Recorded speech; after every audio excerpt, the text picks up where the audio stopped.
উপস্থিত আছেন বিধায়ক শ্রী বিপ্লব কুমার ঘোষ মহাশয়।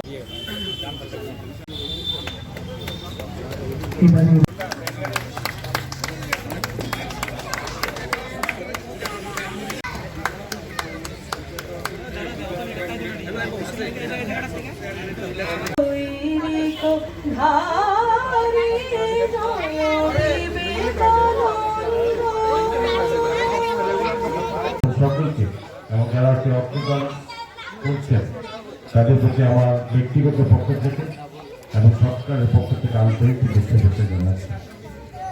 আজকের এমন এক দিন, স্বামী বিবেকানন্দের আজকে জন্মতিথি,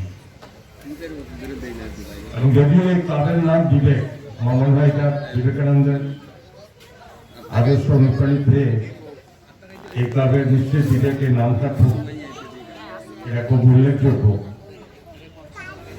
এবং আমাদের এই স্বামীজির এই আজ এক উল্লেখযোগ্য দিনে সারা ভারতবর্ষের সঙ্গে রাজ্যের প্রতিটি গলি গলিতে, মহকুমাতে, স্কুলে, কলেজে, ক্লাবগুলিতে এটা একটা স্মরণীয় দিন হিসাবে আমরা পালন করতে যাচ্ছি।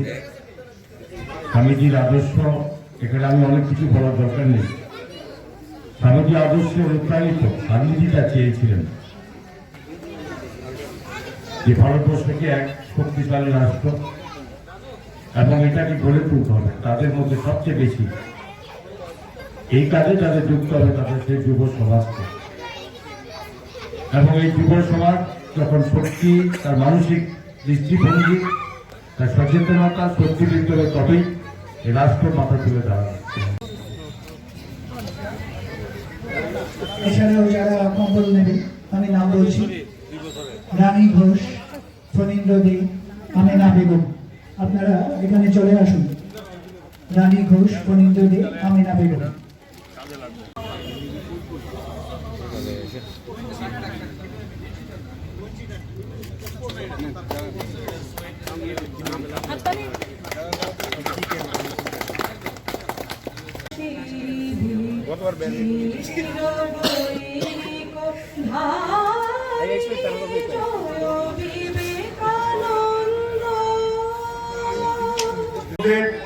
শক্তিবান করার জন্য স্বামীজির যে আহ্বান, এই যুব শক্তি যদি জেগে ওঠে তাহলে দেশের মঙ্গল।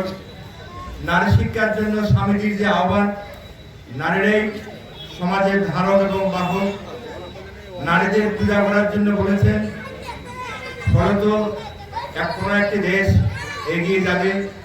নারী শিক্ষার জন্য স্বামীজির যে উদাত্ত আহ্বান, এই আহ্বানে যদি আমরা এগিয়ে যেতে পারি তাহলে দেশ এগিয়ে যাবে। আমরা স্বামীজির ভাষায় বলছি, ওঠো জাগো, লক্ষ্যে না পৌঁছা পর্যন্ত এগিয়ে যাও। আমাদের এই যুব সমাজ যদি তার লক্ষ্যকে লক্ষ্য করে যদি সে এগিয়ে যেতে পারে তাহলে সে সার্থক হতে পারবে। আমরা